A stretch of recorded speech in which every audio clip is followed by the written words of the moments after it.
suspend the law. Those that go against the law will be arrested. But the president simply said he will suspend the law now and start using the Mingalato. And soon after that, the former First Lady was summoned. So we're very interested. We want to know, what these tactics are, what the Mingalato, what the ingredients of the Mingalato are. Is it that regardless of what the position of the law is, one will be arrested for purposes of persecution? I think this is what our interest is. Every Zambian must be interested. Why should the president abandon the legal route and talk about the Mingalato? That should be a worry to all of you. The president started by talking about adherence to the rule of law when he came into power. Now suddenly he doesn't want to follow that route. He wants to use the Mingalato. That can be language to come from the president. Every Zambian must be worried. What are we up against? Our advice to the president is that let him use measured language. This is a constitutional democracy. This country should be governed by the tenets of the law. Strict adherence to the law. You see, when you talk about fidelity to the law, adherence to the law, those that should ordinarily be seen to be obeying and implementing the law, if they are seen to be disobeying the law, then you have lawlessness. It's going to be total chaos. So whatever problems the president may be facing now, let him realize that he's the head of state. We expect a higher standard from the president in implementing the rule of law. So if at all they have something they want to find out from the former First Lady, our appeal to him is that let there be fairness as justice in implementing whatever measures that want to implement. Can they allow the rule of law and the law to take its course? Yeah. So if we see some heavy-handedness in the way that the police are going to behave today, as they question the former First Lady, then Zambians will realize that, as the president promised, the Mingalato formula has started. The Mingalato formula in this particular case refers to the abandonment of the rule of law to using kangaroo tactics, guerrilla tactics against innocent citizens. So I believe that the former First Lady is a law-abiding citizen, and she will come and speak for the police. Like I said, those officers going to operate freely because the commander-in-chief is saying, "Tuambe Mingalato, wapitoku." What instruction do they have? Is my question. Those police officers, what instruction do they have? Because the president spoke publicly, not about the rule of law, but the Mingalato. So is violence. Madam Esther Lungu going to be Ikato Pamukoshi today? That's a question that Council, I have a question. Away from that, we would like to get a comment also on the Vedanta issue. I'm sure you are aware and you've been following the matter. As a patriotic front, we haven't had a voice from you. Well, I think the starting point is that leaders must be judged by their own standards. What was President Hakainde Hichile's position on Vendetta not very long ago? Videos are all over social media. The statements that he made. First of all, when PF was in power, he said the removal or the doing away of Vedanta was long overdue. He said if he was in government, he would have done that much earlier. What have they done today? They brought back Vedanta. Do not forget that at one point the president went to America in opposition. He came back and said he had investment pledges up to 25 billion from big mining conglomerates, and that the moment he assumes power, they'll come and invest. The question that you have to ask, what has happened to those investors? Is it that the same way the Zambian people have lost confidence in President Hakainde Hichilema is the same way those investors in America have also lost confidence in? Those are the questions that we have to ask. For us, as Patriotic Front Party, a lot has been said about KCM, but I think very few people have the details. Did you know that had government not moved in to appoint a liquidator, within a week, KCM was going to be run down?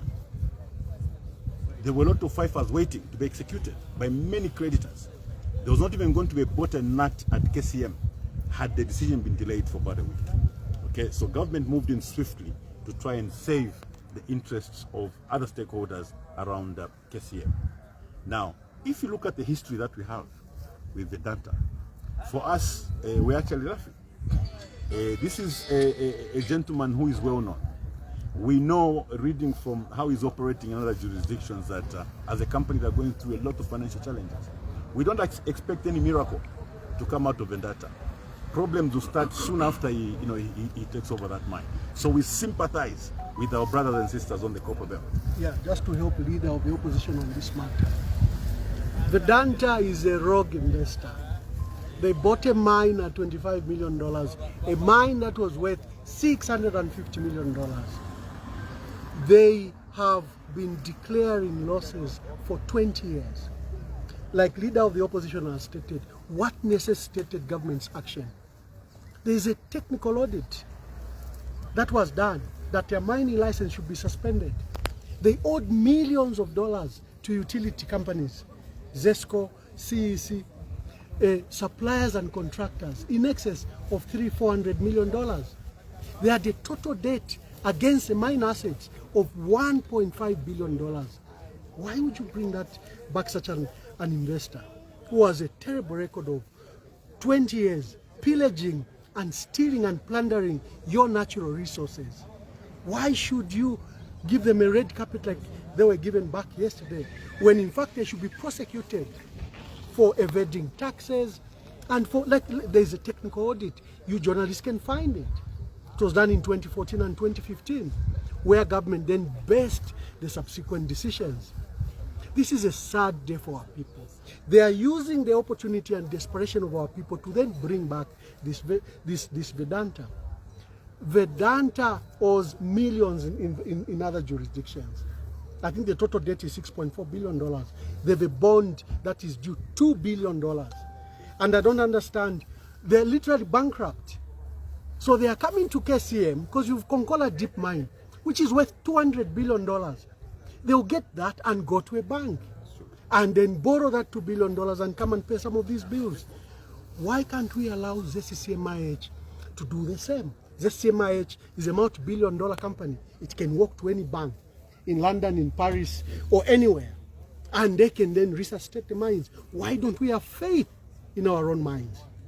So we want to acquire the former president of Africa. And maybe the other worry, just before you go off, the delay in concluding this deal was that Vedanta made some demands as regards electricity tariffs and also some tax exemptions. If you are sitting where I'm sitting, you should be suspicious how quickly this deal has been concluded. There's a lot of desperation on the part of the EPND government. It's taken 2 years. Is that quickly? No. Don't go that far. A month ago, Vedanta put his demands on the table. There are some exemptions you wanted. You wanted a special tariff for electricity, for instance, some tax exemptions. Now you see, when you are transacting with public assets, government should have been more transparent so that we follow the events as they flow. As it is right now, it's a veiled transaction between you and I, because for us as your members of parliament and indeed opposition leaders, we have an extra eye. Our suspicion is that based on how President Hakainde Hichilema was treated by the communities in Mandevu and all these other places, they may have conceded to Vedanta's demands. There's been no disclosure as to what exactly, what was the deal breaker, because he says, look, we can't proceed until you consider this. But they haven't come back to us to say they conceded on this and they rejected that. So most likely, like we did with the IMF, we may have yet again signed a very bad deal. First of all, this is a rogue investor, but we may have given him conditions that are detrimental to the public interest. So take interest in finding out what tariff is he paying, what ZESCO tariff is he paying for his power, what tax exemptions has he been given, what was the deal breaker, because there was a deadlock. The minister came and said, we're not ready. There was a deadlock. To support leaders, they owed ZESCO millions of dollars. What are they, in their negotiation, what have they said? Will they pay them? They wanted a waiver. They wanted a waiver. They want the debts of KCM not to be on Vedanta, but to be on KCM books. Yes. That is not fair to our people. So transparency to this matter is extremely key.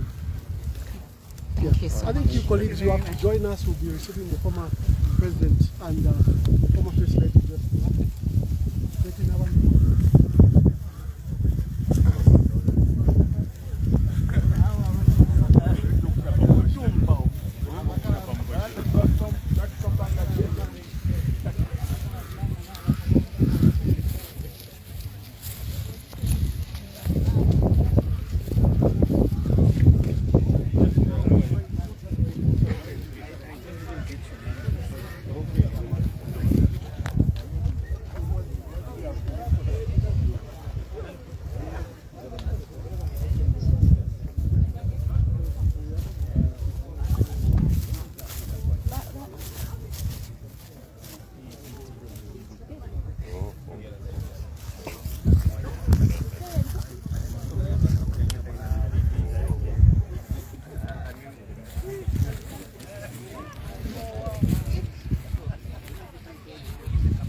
We take 3 steps side. Our parent. No, don't come in. Yeah, don't. That's not for you, don't ask.